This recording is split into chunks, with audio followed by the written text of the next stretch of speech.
Hi again then guys, and welcome to episode 35 of B-Road Ballers, the review series for Gran Turismo's selection of hot hatches, both older and newer, some significantly more powerful and quicker, some perhaps not so much, but those that aren't do generally have other advantages such as lightweight, good handling, that kind of thing.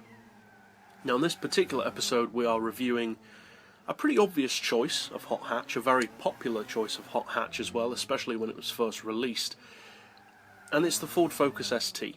Technically it's the Ford Focus ST2, but this was the car which really put the focus back on the map for high performance hot hatch variants, because before this we'd had the RS, but that was a very limited production model.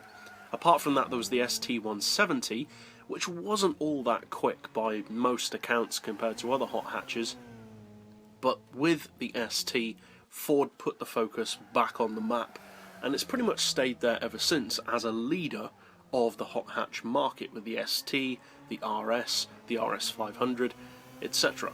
But this car is pretty much the one that started that trend.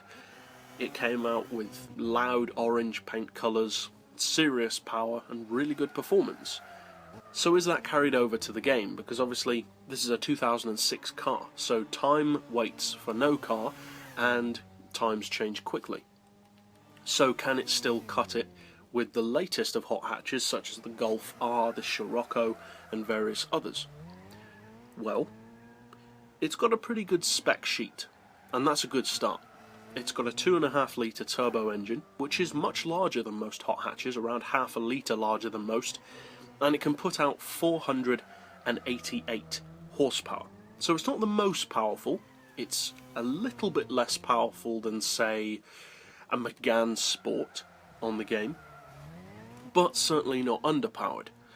It also puts out 393 foot-pounds of torque and weighs 1171 kilos, so it's not overly light, but the car isn't that small either. The Focus is a decent sized car with a well-equipped interior. It's a quality vehicle, so the fact that it doesn't weigh as little as some others isn't too surprising. Now it still manages to put out 417 horsepower per tonne, which is pretty decent by all accounts, and sits at a pretty high PP of 540, which is quite high actually for a hot hatch. So is it competitive at that level? That's the question. Well, yes and no, because it's certainly still a very good hot hatch. The handling is very good, the straight line performance is pretty strong. Top end is not as strong as some, but it is still strong. It can do over 210 under its own power, so it's more than enough to keep up with, say, a Golf R32, the Golf R, the Megane Cup, and most of its other main rivals, and in many cases it is quicker than them. But the Focus ST has, I would say, one major downside, and that is it really likes to eat its tyres. It shreds tyres. Now obviously if you tune it to a lower level, especially with regard to power and torque, it will do that far less. But it is a constant issue that you need to bear in mind. Some hot hatches deal with their power very well. Some only cope well within a very limited range. If you go above that range, they start to become quite torque steery. They shred their tyres a lot, and they become, in often cases, very heavy for steering. Now this car has good handling, I would say, but it does have a hint of that understeer. But it's actually produced by that torque steer. The handling is naturally very good, but the wheel spin produced by the power and torque actually make it feel heavier than it actually is. So if you let it coast around a corner, it handles really well. The turn-in is far better than you'd expect it to be for a car of its size and weight, and it's a good performance hot hatch. But as soon as you step on the power, either mid-corner or even coming out of the corner, it will start to shred those tyres, and that's even on racing softs. So with lower tyres, forget it, you're going to be wheel spinning constantly. So what's the fix?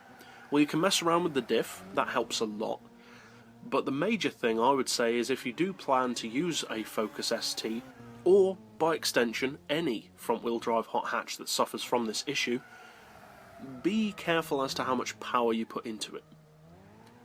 Because in often cases, the PP that those hot hatches will get up to in that tuned state, they're not really competitive enough for anyway.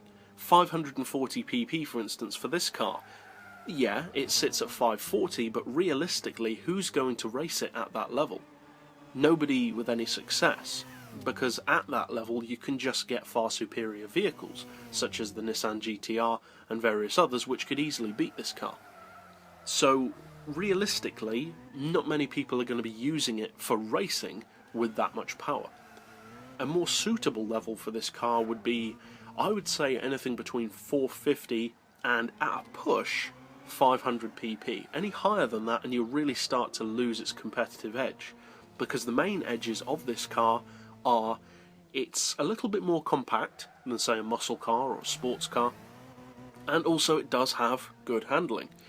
If you start to go above 500 pp, the cars get so quick that handling becomes almost irrelevant, because they're so much faster in a straight line that you just won't be able to make up that distance on most tracks. On some tracks you can, but on the vast majority you won't. So for 32,000 credits, is it a good hot hatch? Is it worth buying? Well, if you're a hot hatch fan and you haven't bought this particular ST, which is understandable, many people go for the more obvious choice of the newer model, then I would actually recommend trying it out. I would say that the handling has the potential to actually be better than the newer model, although it's obviously not as quick in a straight line. And overall, I would say the ST is the kind of car that I'd recommend giving a try. See if it works for you, and if it doesn't, it's not a lot of money to lose. But that's it overall for this particular episode. I'll see you guys next time, and as always, thanks for watching.